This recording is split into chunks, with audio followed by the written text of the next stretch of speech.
Thank you so much. Mr. Harder, questions from you this morning. Absolutely. Thank you so much, Chair Pingree and Secretary Holland. It's so good to see you. I smile every time I say Secretary Holland. It's great to see you still in this position and to see your leadership of the department. I'll join many of my colleagues in thanking you for your visit to my district. One of the things that we talked about when you came out was the impacts that the Western drought is having. And since that visit, things have only gotten worse. You heard from a lot of the farmers in our area. And one of the things that has come up again and again in our discussions is people looking at this year, seeing the limited snowpack, and fearing that we could be headed into an even tougher third year when our reservoirs are even lower than they have been. I wanted to get a progress report on the investments in Western water infrastructure that were passed last year in the bipartisan infrastructure law. There was about $1.7 billion that was allocated to Western water infrastructure in that. It's one thing to have it allocated, it's another thing to get it out the door and making sure that it's going to good projects that are putting shovels in the dirt. Can you give us a progress report on how the department has been using those funds and what projects we might be anticipating it being invested in? Thank you so much, Congressman. And yes, fully understand the severity of the drought. We have folks here at the department who work on that issue every single day. So I want you to know that it's a top priority for us. And our heart goes out to so many people who are feeling the negative effects of that drought. The significant investment in drought and water infrastructure available through the bill and supplemental funding is much needed, and it's very much appreciated. It's important that we leverage this once-in-a-lifetime investment to get the most benefit for those communities being hit by drought. Reclamation is taking this responsibility seriously. There's a robust program management plan in place. A team of leaders across the reclamations regions and directorates addresses each program area funded through the bill, and detailed spending plans for the 22 and 23. They're publicly available. We'll absolutely make sure that we get you a copy of that, forward it to your staff so that you have it on hand. And of course, reclamation is advancing various water storage and conveyance projects under the bill that will address water scarcity and enhance operational flexibility. Reclamation has and will also target projects that advance the statutory intent. It's an issue that, as I said, we work on every single day, and we know how much you care about it. So we'll continue to make sure that we're connecting with the local folks on the ground there and do our very best.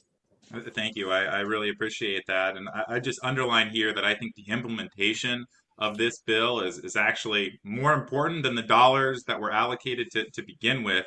I think one of the things that we found again and again with water infrastructure is it can be one thing to get the dollars in a bank account. It can be another to actually make sure that they go out the door. We passed a water bond in California a few years ago that was well-intentioned, and yet even in the midst of a historic drought like the one we're seeing, a lot of that money has not actually gone towards projects that desperately need it. And I want to make sure that we get this right here. Do you have a sense of how much of that $1.7 billion has actually been invested in projects so far? Or can you give us some sort of a timeline of when you would expect that money to actually be fully invested? Congressman, I appreciate the question. I really feel the need to make sure that reclamation follows up with you directly. I don't want to misquote or misstate anything. But I will make sure that they get to you and answer your questions specifically so that we can be on the same page. Perfect. That sounds great. That'd be very helpful at Bishby.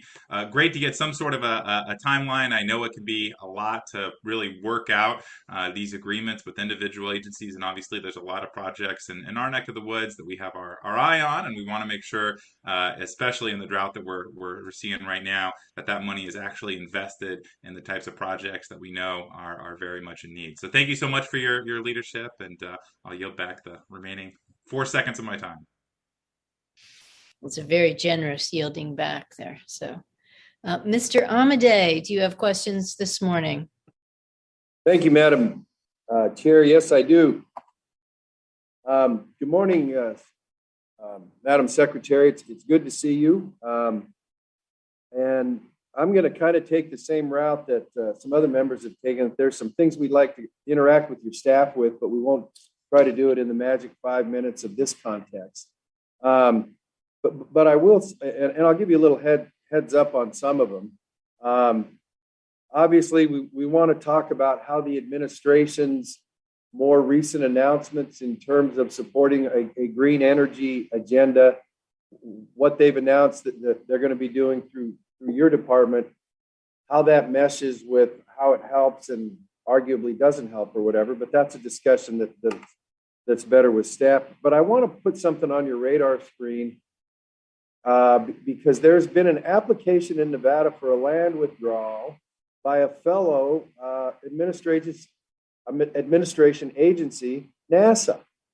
And so that's fine. You know, they've got a satellite GPS kind of station in Railroad Valley, Nevada, and they're concerned about that valley maybe being altered, although there's no present threats, altered by potential lithium exploration and stuff like that. So great. They've applied, Madam Secretary, and they're going through the NEPA process. All well and good. Story's fine so far.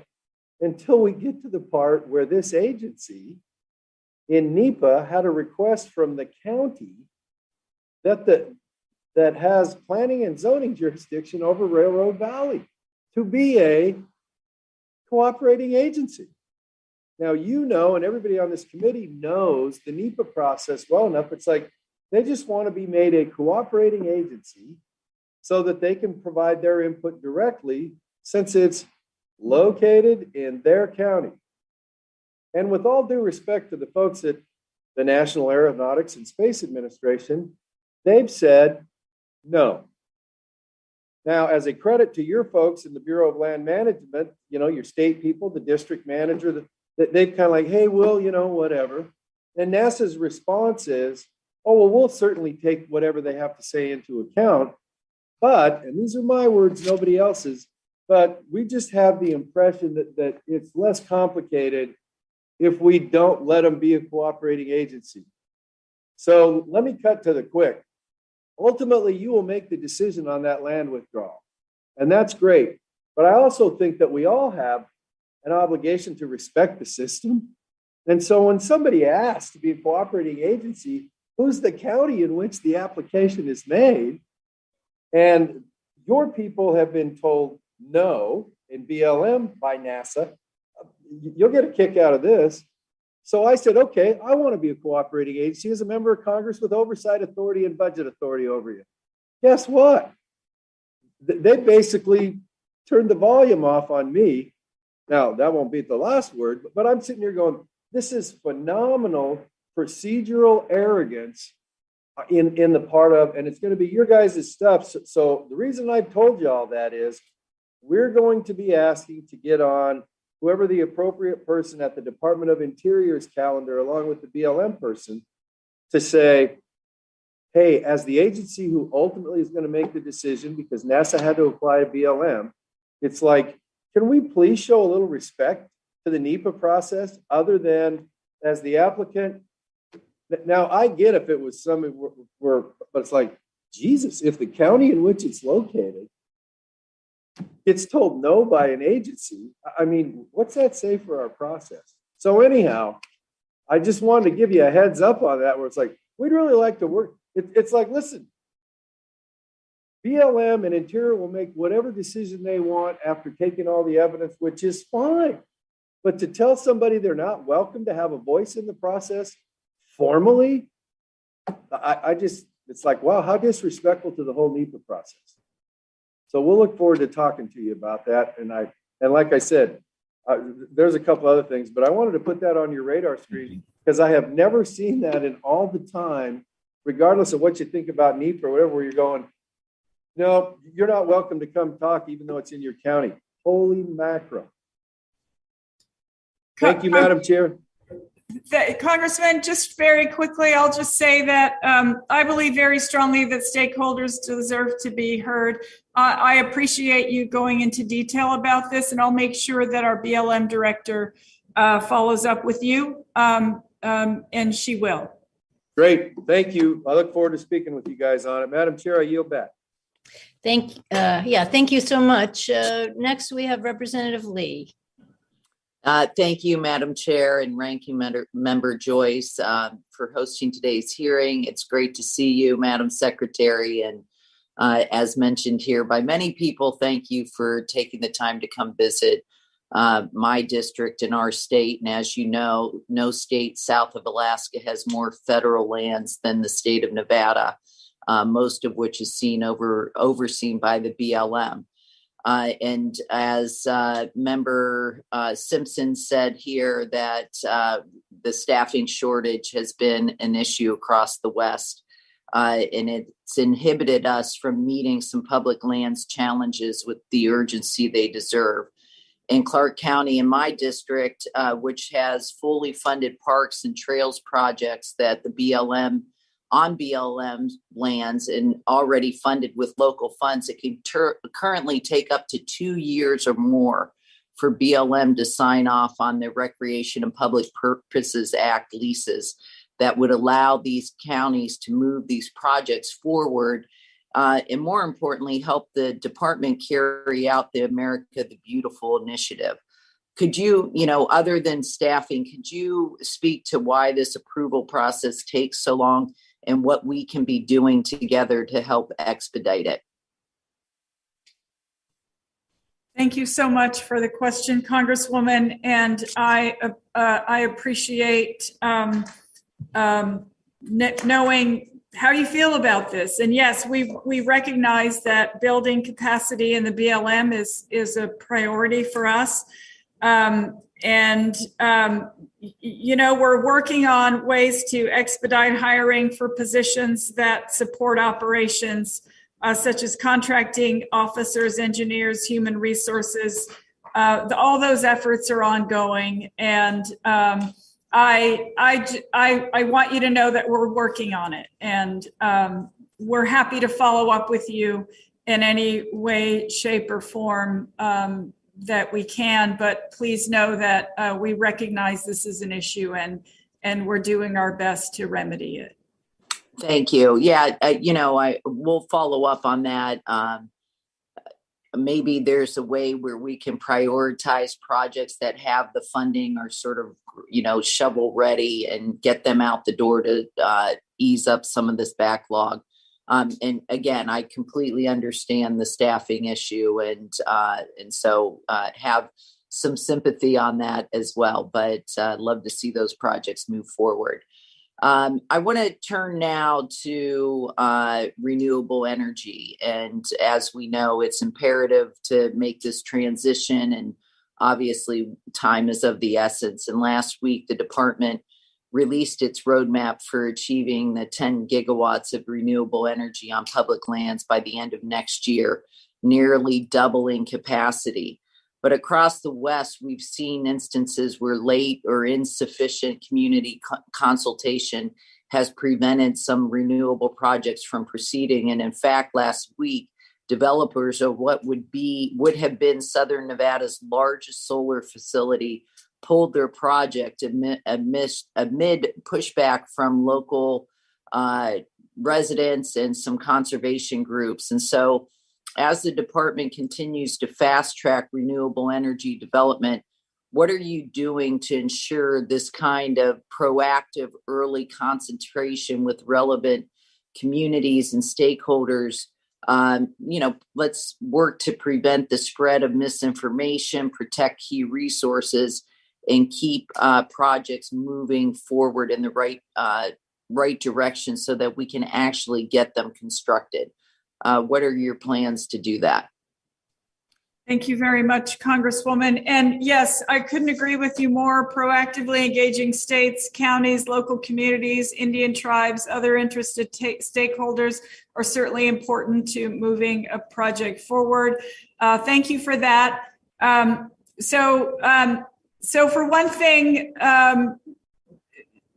in early 2022, we established an agreement with 5 agencies, the USDA, the EPA, Energy, Defense, and us to coordinate permitting. The BLM is establishing a renewable energy coordinating offices to work with key partners. We think that might help to move the issue forward. I have a few examples for you. We've had robust coordination in combining multiple projects under a single EIS. There are seven solar projects proposed near Tonopah, Nevada, that you likely know about. DOI, BLM, and NPS, we're facilitating stakeholder engagement. And stakeholder engagement is incredibly important to me. I feel like we've really tried to do that well. Maybe some things fall through the cracks, but I will make sure that we are paying very close attention to that. But that stakeholder engagement in Lava Ridge wind proposal in Idaho, that will address concerns on potential impacts surrounding a National Historic Site there. There is a BLM updated policy to rank wind and solar projects as high, medium, low priority. We're happy to share more about that with you, and to focus our resources on most developed proposals with least anticipated natural and cultural resource conflicts. So getting the easy, they're not all easy, but getting the easy ones done first seems like a good plan to get these things in the loop. And so we'll continue to work on that. Thank you for your patience, and certainly I'll have my staff reach out to you so that we can answer any specific questions that you have. Thank you, Madam Secretary. Yeah, this is obviously an important issue in our state where we have many opportunities for this type of development. So love to work with your team. Thank you. And I yield. Chair Capter, do you have questions this morning? Thank you very much, Madam Chair. Thank you so very much. And I'm so glad you chair this subcommittee. And I'll just say, seeing Mr. Joyce from Ohio, it's a modern miracle that there are actually 2 Great Lakers. We both also co-chair the Great Lakes Task Force. And Madam Secretary, we are very grateful for your visit to Ohio in your early years of service at the Department of Interior. That was a great honor for us. And I want to go back to that visit and just discuss with you and with the staff that is over there at the department, compared to some of our Western colleagues who are very connected to the Department of Interior, in areas like ours, east of the Mississippi River, we have some small, at least in Ohio, Department of Interior assets, but the connectivity east of the Mississippi with the Department of Interior is nothing like what exists west of the Mississippi. So your experience, your travels, your attitude gives us a moment to perhaps use some department resources in ways we hadn't before. For example, where you visited the Ottawa Wildlife Refuge, actually came about many years ago from duck hunters. Both that one and the Cedar Point Refuge, we have built what were very tiny assets that were held privately into major points of visitation, largely without the help of the Department of Interior, although the Fish and Wildlife Service, where you visited that one site, over the years, we've been able to work with them to increase holdings along Lake Erie, the most fragile of the Great Lakes, the shallowest, the most used by visitors. We have millions of boaters, and we have lots of fish, and we have I think it's about a $16 billion, well, it's about a $7 billion fishery, about a $16 billion boating industry. So we're talking about a lot of money, all of it threatened by the Asian carp. But what would help us, I think, is to have some type of effort working with the department to bring some of your planning staff, where we could bring our local stakeholders, the Fish and Wildlife Service, from the Cleveland area, the National Park Service, because the Cuyahoga Valley National Park is one of the largest and most visited in the country. It's in the top 10, but there's no connectivity. We have a Perry Memorial that's probably the smallest federal park that sits out by the lake, memorializing what happened related to the war in 1812. But there's no connectivity, there's no common interpretation, there's no pathway that people move through Department of Interior holdings. There's almost no cooperation between the National Park Service and the Fish and Wildlife Service. It's like two different creatures.